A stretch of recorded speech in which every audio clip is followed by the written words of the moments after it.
We're developing a society because of all of these different toxins known to affect brain function. We're seeing a society that not only has a lot more people of lower IQ, but a lot fewer people of higher IQ. In other words, a dumbing down, a chemical dumbing down of society. So everyone's sort of mediocre. That leaves them dependent on government because they can't excel. We have these people of lower IQ who are totally dependent. Then we have this mass of people who are going to believe anything they're told because they can't really think clearly. And very few people of very high IQ who have good cognitive function who can figure this all out. And that's what they want. So, you can kind of piece it together as to why they are so insistent in spending so many hundreds of millions of dollars of propaganda money to dumb down society. The secret organizations of the world power elite are no longer secret. They have planned and are now leading us into a one-world communist government.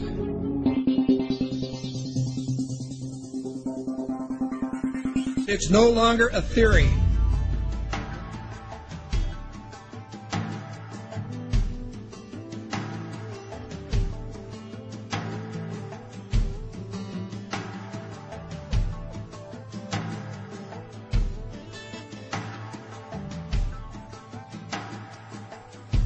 The German philosopher Johann von Goethe once said, "There are none more hopelessly enslaved than those who falsely believe that they are free." But few who hear the words ever realize that they are the ones to whom Goethe was referring. For the reality is that every person in the civilized world is enslaved from childhood. They are enslaved in a prison without walls or bars, and so few ever realize it, but all are enslaved nonetheless. And what the people of the world are enslaved to is a system of perpetual, self-generating debt that is created for them wholly by design by private international banking interests. And the people are taught from an early age to just accept this debt because this is just the way things are. But the reality is that this is not just the way things are, but more the way things have been designed. And all one has to do is to glance around them at the state of the world today to realize that though this is the way things currently are, it is most definitely not the way things should be. The most powerful and useful tool a person can ever gain in their life is knowledge. For with knowledge comes wisdom and a deeper understanding. And real truth can be exhilarating because real truth will set you free. Now, whether you believe in the Illuminati or not, whether you take the time to listen to so-called conspiracy theories or not, there are some things that should be clearly understood by all. These are not conspiracy theories by any stretch of the imagination. They are well documented, quite traceable, and very provable facts. And these facts are as follows. There is one ruling bloodline that exists on this earth. This ruling bloodline is very old. It is the same bloodline that has always ruled the earth ever since the days of ancient Egypt, and it is very pervasive.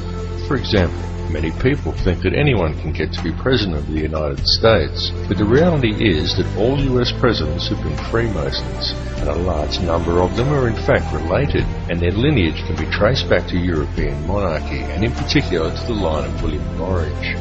This elite bloodline can actually be traced back a good deal further than William of Orange, and even back as far as the royalty of ancient Egypt. And it's this very same bloodline that has ruled the earth ever since, and to which the British monarchy and the current US president can both ultimately be traced. Many people may be surprised to learn that US President George W. Bush is in fact the 13th cousin of Queen Elizabeth II, the current British monarch.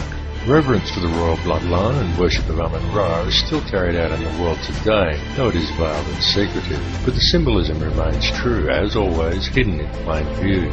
Adherence to such traditions is why each of the 3 city-states of London, Vatican and the District of Columbia all have their own obelisks. The London obelisk is also accompanied by 2 sphinx wrought in the image of Tutmosis, indicating that it is in London that the royal bloodline actually resides. The fact that out of all the pharaohs to choose from, the London Sphinx depicts Tutmosis is actually very telling indeed for a number of reasons, but that is another tale. The British monarchy is steeped in ancient traditions and symbolism, and they do not attempt to hide these connections. They just don't mention them or answer questions about them. But the signs and symbols are right there for discerning eyes to clearly see. Again, as always, hidden in plain view. Just a look at the royal coat of arms, the royal regalia and the coronation throne clearly demonstrates these connections. And the evidence linking these rulers to the one bloodline does exist. All the information to verify these claims lies within the public domain. It is up to each of you to connect the dots yourself. More importantly, however, is the fact that over the last 200 odd years there has developed behind this ruling bloodline another elite class, somewhat similar to a priesthood that remains hidden in the shadows.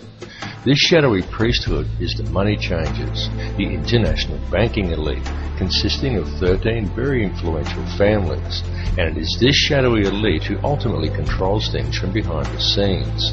This control is achieved through covert manipulation of the global money systems and maintained through an intricate web of interconnected secret societies, through which control over the flow of all money, all resources, all food, and more importantly, all information through manipulation of the world's educational institutions and corporate media is also achieved.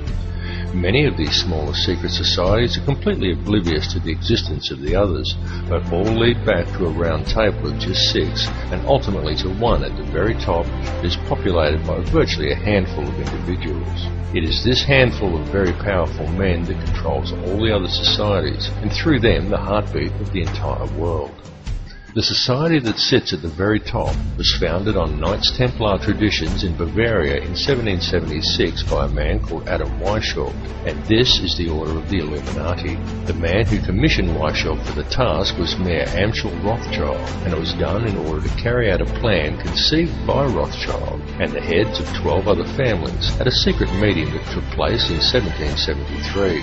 These families included the Warburgs, the Schiffs, and the Oppenheimers. The Illuminati has since become the most powerful society in the world, and in the last 230 years it has been instrumental in helping the Rothschild family accumulate over 1/2 of the world's total wealth, at the cost of quite literally millions of innocent lives. The hoarded wealth of this one family alone could comfortably feed, clothe, and house every man, every woman, and every child on Earth.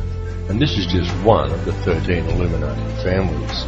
The goal of the Illuminati has always been a simple one, and that is to achieve, by whatever means possible, total ownership and control over no less than every resource, every government, every rock, every drop of water, every blade of grass, and every living creature, both human and non-human, in the entire world. And since its inception, for over 230 years, the order of the Illuminati has been tirelessly, relentlessly, and unfalteringly steering its members towards the achievement of that one ultimate goal. Through secrecy, they have so far been extremely successful in their endeavours. In fact, so much so that we are right now living in the time when they intend to see this long-spanned work come to fruition. The situation we are witnessing in the world right now is in fact the final endgame of the Illuminati. This is their big grab for ultimate power and mass depopulation.